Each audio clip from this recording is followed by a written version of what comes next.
All right. Lastly, the Xbox Bethesda show. Surprisingly, we took a lot of time with Summer Game Fest because it's just Jeff Keighley be bringing the bangers. He really and then do Day of the Devs was just phenomenal. It Like was. almost every single indie on there was worth talking about. But yes, Xbox. I do want to make that point. From here on in the future, anyone who's listening to this, if you guys are like, oh, Summer Game Fest is the place to go, PlayStation is the place to go, Xbox is the place to go, Nintendo Directs, like try to really pay attention to the other ones that are going around it. And I'm not talking about if Capcom does something, if Square Enix does something. I'm talking about the smaller ones, like Day of the Devs or Devolver Digital. Like these are some smaller games that you would naturally not see all the time, but check them out because you're going to see some really, really good things. All right, Xbox and Bethesda, the last show that we want to talk about today. A lot of things were shown off, and honestly, I was looking on the internet a little bit and seeing some mixed reactions. Some people saying that it was a good showcase. Some people saying it wasn't good at all. What? Which I'll be honest with you, I can't quite relate to that. But let's go by 2 games. And so we'll start by this. Not to say these are the only 2 games you could talk about, but Austin, pick 2 that you want to talk about that was shown off at the Xbox Bethesda showcase, and let's talk about them. Okay, this is tough. Okay, I thought Ravenlock, which is, for reference, almost halfway through this lovely article we're scrolling through. Ravenclaw looks like Alice in Wonderland meets The Legend of Zelda. That got me excited because I've been wanting to play like an Ocarina of Time like game that's been like updated and brought back, and this world looks really pretty, really cool, and definitely caught my attention. I'll read just like what this GameSpot article says. So it's from Coco Cucumber. Ravenlock tells a dark and twisted fairy tale about a young girl's destiny to fulfill a dangerous prophecy. To find her way back home, she'll need to battle sinister jesters, depressed fungi monsters, and explore dangerous realms in an action-packed adventure. So that one just like immediately caught my eye. Man, if I were to pick another one, actually come back to me and then I'll have a second one. Yeah. Adam. Easy, man. Hollow Knight Silksong. Yeah. People have been wondering where this game is. Yeah. And does it blow you away that it was at this showcase? Yeah, it does. Yes. I'm like, why did Nintendo not have this locked down? Yeah. And then I'm just wondering if like you know, Nintendo definitely shepherded like the original Hollow Knight coming out, I believe. But since then, Hollow Knight's like been on Game Pass. You know, it's been on PlayStation Plus, I think, and other things like that. So I think they've just like the developers have had more workings with other platforms since then.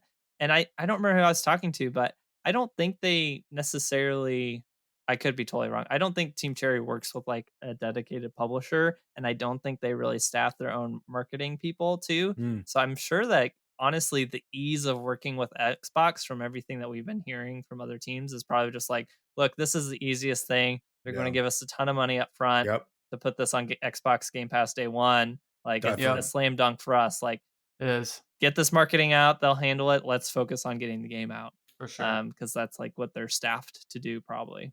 Yep. But yeah, looks phenomenal. Works good for me, man. I got Game Pass already. I'm getting Silksong right off the bat like that. And they were promoting all over the internet. I don't know if y'all ever seen this on Twitter. They're promoting the 3-for-1. 3 months for $1 Game Pass. Oh yeah, I saw that. Yeah, they've been promoting that all over the place again.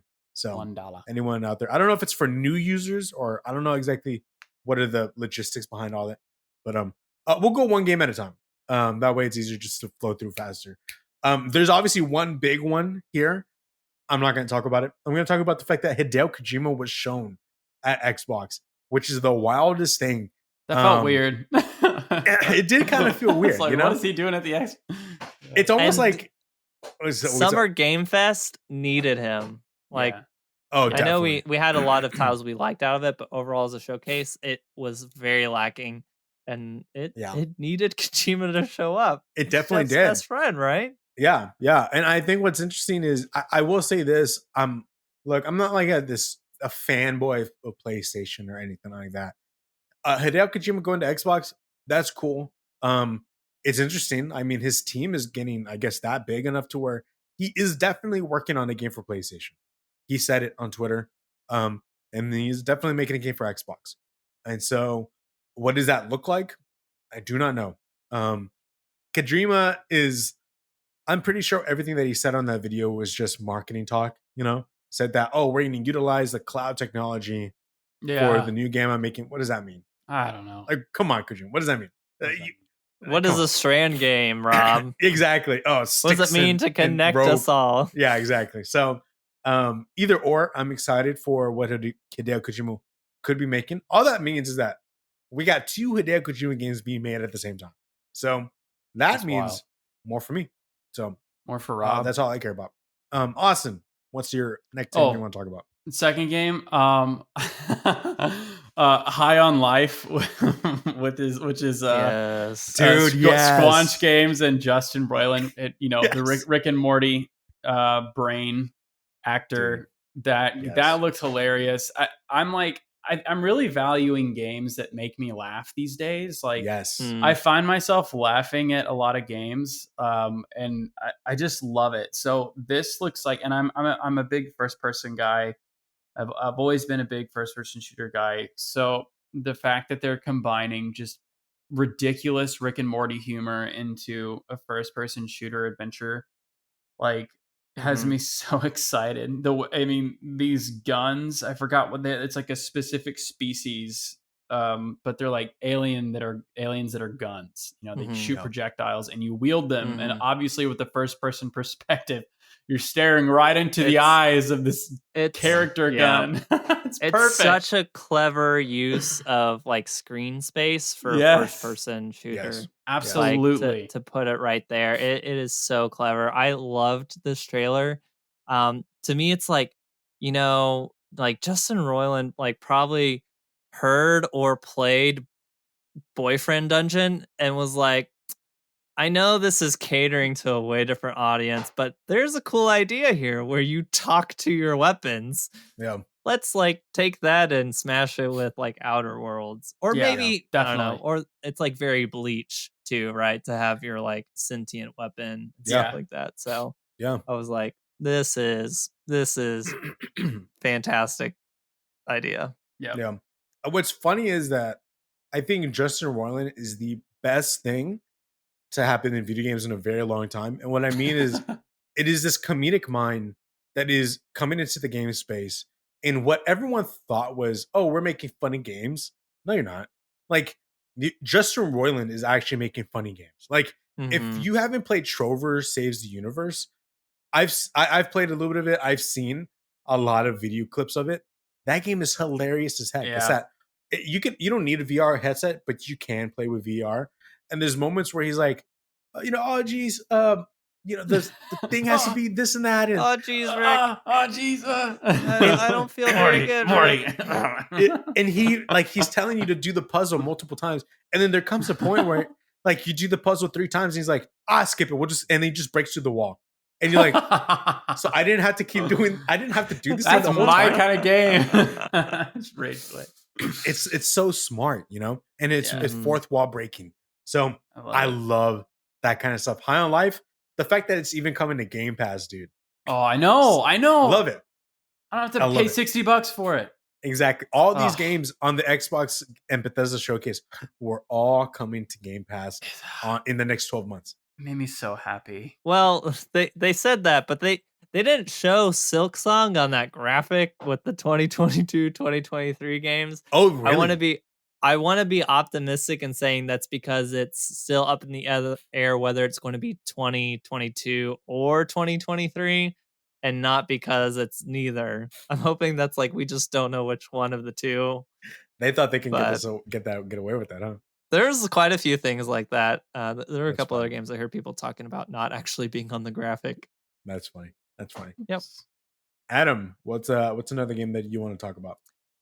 I guess I think it's worth bringing up the fact that Xbox somehow got Persona 5 Royal and Persona 4 Golden and Persona 3 Portable to come when it's like Persona. I'm pretty sure Persona is it both Persona 4 and Persona 3 aren't actually on PS4, PS5, or is it just 3 that's missing? I think 3's missing. Okay, but then also the fact that none of those games are on Nintendo Switch either, and it's like correct. Xbox landed it. Yeah. You know, they dropped. Well, it has been then announced that all those are coming to PlayStation. PlayStation, correct? Which PlayStation already technically has them. Has some of them, still no Switch. But still no Switch, which is crazy as heck. I know it is crazy. So I don't know what to think about it, but awesome get for Xbox. Really cool that they managed to get that deal worked out. So definitely. I'm trying to keep that big one to the end because I feel like that's the one that we all really want to talk about. Real quick, I do want to say that I thought Redfall from Arcane Studios looks interesting. Sign me up. I'm there. I think Arcane is an amazing studio. Dishonored. I love that series, and this is very much so a vampire-esque kind of game. You can play with 4 people, co-op.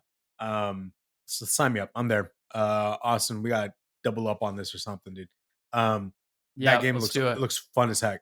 It does come out next year. Unfortunately, it was supposed to come out this year, but Redfall is definitely on my list. I think I'm glad that they showed out gameplay, and it looks fun. Me too. It looks super fun. So, yep. All right, Austin. Yes. Another game that you want to talk about. Oh, and I get another? Oh my gosh. This is my third. Oh, where did it go? It was a mech suit farming sim. There it is. Lightyear Frontier. Oh yeah.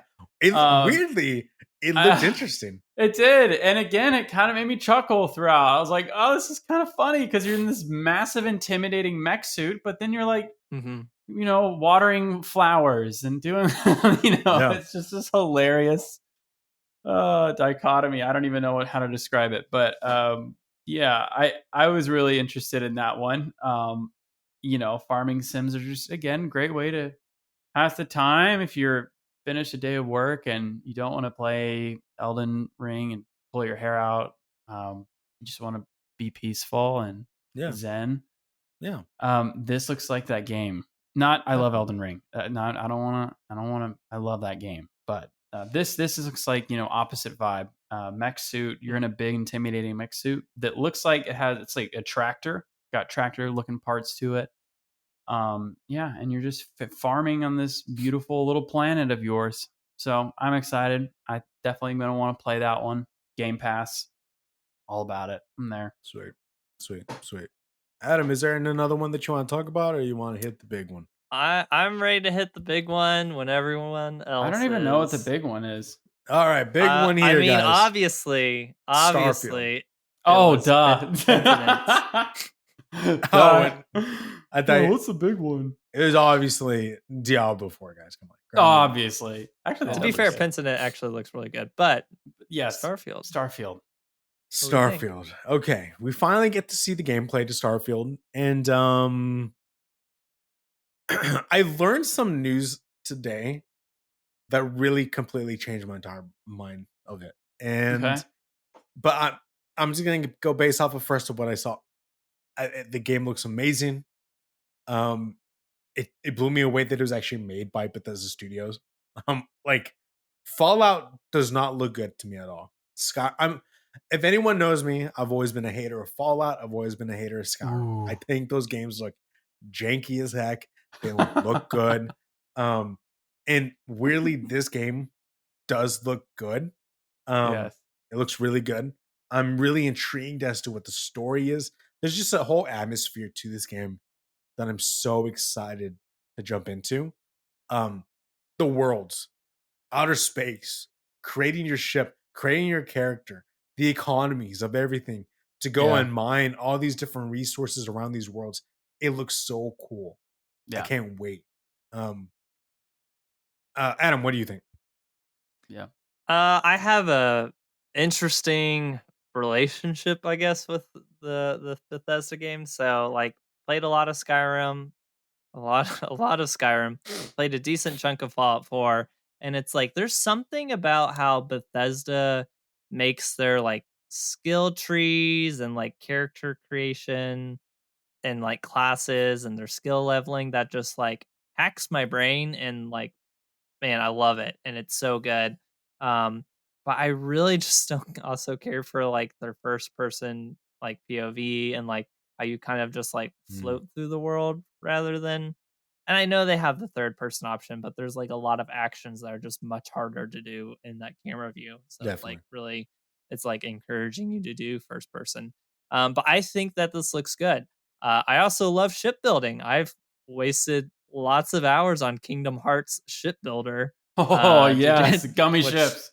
Gummy ships, man. It was not a great. It's not a great UI, and it is very clunky to work with. But I spent a lot of time, so I could see myself spending a lot of time in Starfield. It really also kind of, I don't know, just depends on if it's boring or not. Because if it's boring, I'm not going to play it.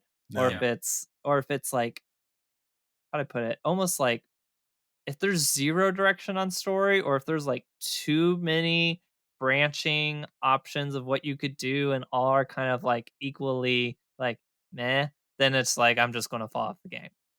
But there's I'd be willing to give 1,000 it planets, a try. Adam. Come on. It's 1,000 planets. That sounds like too many. That sounds like too many planets. 1,000 destinations to go through, and you gotta imagine that all of the content is like somehow like filtered down in between those. Some locations more concentrated than others, but it just I get worried, but I think it does look very promising. Yeah. Austin, give us your 2 cents. Yeah. Okay, so first impressions of the trailer was like, oh man, I see why this was the biggie. You know, this is definitely a massive accomplishment from Bethesda. I thought it looked really good. It had that realism, gritty quality to it. You know, I think it looked really good. And when I initially watched so like I mentioned, I'm a big first person shooter guy. When I initially watched the gameplay, I think I was just trying to absorb it all at once. But I didn't get a ton of. I thought that I will say that it looked better than I thought it was going to look. It's like they showed off like a submachine gun, and it actually looked really good. The mechanics looked good, and the it looked good. So I am excited for this game. I think it's going to be huge. It's going to be great. But in that same vein, and this is just me, I get overwhelmed pretty easily in a massive open world game like that. And just seeing the scope of this game is a little intimidating. It's like, okay, I don't see, like, there's going to be a main quest line. And apparently Bethesda said that this main quest line is like, I saw somewhere there's like going to be like 20% longer than some of their like some like Fallout's main quest lines. So this one is going to be a good main quest line from what I've heard. I have no idea how long the Fallout 4 main quest line is, because I could just never get through it. Yeah, it's a lot. So I'm definitely I never even started the game because it sucked. All right. I've actually never played through Fallout either. Like, I have a friend there who's obsessed with it. It's like all he plays. But nice. So yeah, we'll see. We'll see how I handle it. You know, like I love space, and I was just playing. So I do want to speak on a lot of the comparisons that people are drawing to No Man's Sky. Yeah, and you know, I don't agree with that. I think there are some similarities, but No Man's Sky is not.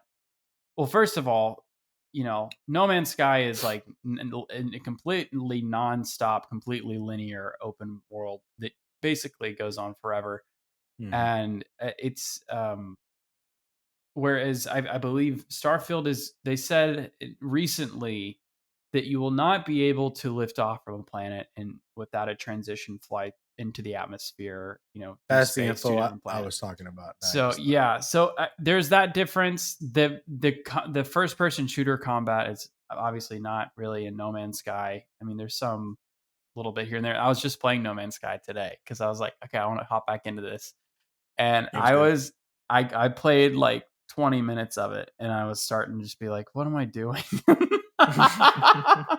It's like, what am I have these like quest lines, but I have to like get 50 billion different materials to make this one part, and then once I get that one part, I'll be able to fly to this one planet. Like, it was just a lot. But it looks beautiful, and the art style is very different. I do like No Man's Sky art a lot. I think it's a beautiful looking game.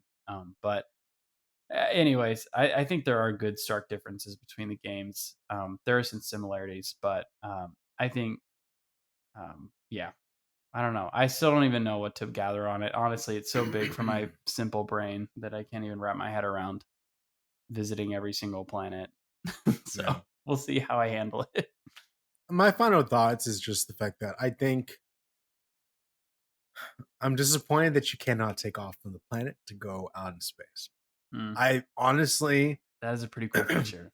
When they show space, Rob, I'm going to stop you right there. I've heard that that's not really important to the players.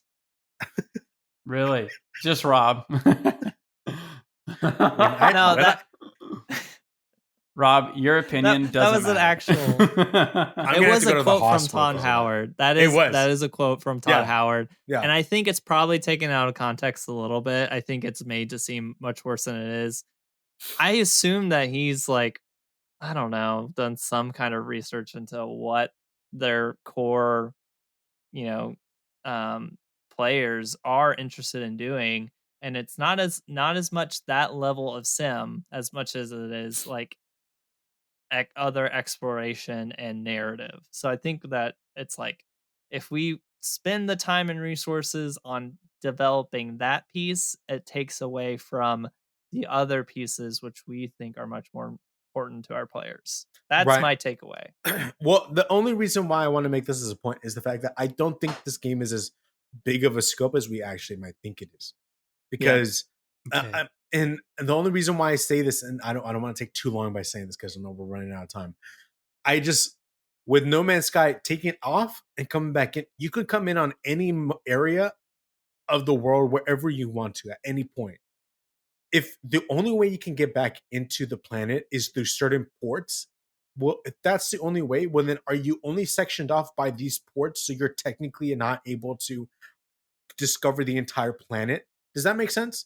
Like, are you only given sections of these bigger planets? And let's say you go to a moon or these smaller planets, you can just see the whole, you can go around the whole thing. But the bigger ones, you're only limited through these bigger port areas, and then you could only go section by section within a planet. Does that make sense? Yeah, they said something along the lines of, and you can explore every part of these planets or something like that. So they made it. They made it sound like it was completely fluid, and you really could walk around the entire planet. That's how they made it sound. I thought about that too, Rob. Okay. Honestly, they made it look like, from the showcase, the impression I got was that you could pick the point on the planet that you wanted to land at. Yes. So you're not going through the process of like coming down on your ship and then like engaging the landing gear and decreasing the thrusters and to get a nice landing. Like, you just come into orbit and like, I want to land there, and then you land there. Nice. That's the impression I got. I just wonder how is it like gonna look, because I'm not gonna lie, when they showed the outer space, I was like, yo, this is some Interstellar vibes. Like, No Man's Sky is very playful, colorful, that kind of thing. I love it. That is its own thing. In Starfield, when they showed the outer space, I was like, bro, let's go. This is what I want. And then you can't actually leave from planet to space. And so this is almost gonna be like Destiny, like the loading screens, where like, let's say you go into a planet and then it's like cut loading screen and then your ship goes into the planet and then you start off by hovering over the planet and then you can choose if you want to land somewhere you want to, or I don't know. We'll have to wait and see. Anyone have any last thoughts on Starfield? I don't. I'm excited. Just those character background and perk systems, man. Yeah. I'm going to be looking over those for hours. You're going to be stuck there forever, dude. You're going to be stuck there forever. Well, guys, thank you for joining us here for the XP podcast, going over the Summer Game Fest week. Supposedly there are rumors that Nintendo actually has a direct at the end of the month. So stay tuned. Maybe we will jump back on and do another episode on that direct if that does happen. Why wouldn't they? I mean, you cannot have a Summer Game Fest month without there being Nintendo. So I'm looking forward to it. Hopefully there's something. Adam, are you hopeful? I mean, yeah, I'm hopeful. I am on the edge of my seat. I feel like we already know their lineup for the rest of the year, though. So I feel like it must be like future stuff. Like it would be the opposite. In my mind, it would be like the opposite of what Xbox was. This is like, these are all things coming out in 2024 or later. Oh, sweet. Give me that. But there might be like a couple of like surprise, like, oh, here's Twilight Princess Wind Waker dropping this year, right? Oh, let's like go. that, or like, hey, well, I guess we actually will do that whole Metroid Prime trilogy thing in 2023. Yeah. But it's like, you know, if I want Nintendo to do something, it'd probably be like, honestly, ports of those kinds of games, or hey, give us an update on Metroid Prime 4 and Breath of the Wild 2 and what the next Mario game is. Oh yeah, and like. Or maybe like, hey, announce like a Donkey Kong for holiday 2023. Like that'd be cool. Yeah. That'd be I cool. don't know. All right, yeah. Well, thanks for watching. Thanks for joining us here. If you liked what you saw at Summer Game Fest, let us know in the comments down below what your thoughts were on Starfield and all the other games. If you're listening on podcast services, please rate us and share this on social media with your friends. And follow us on the socials.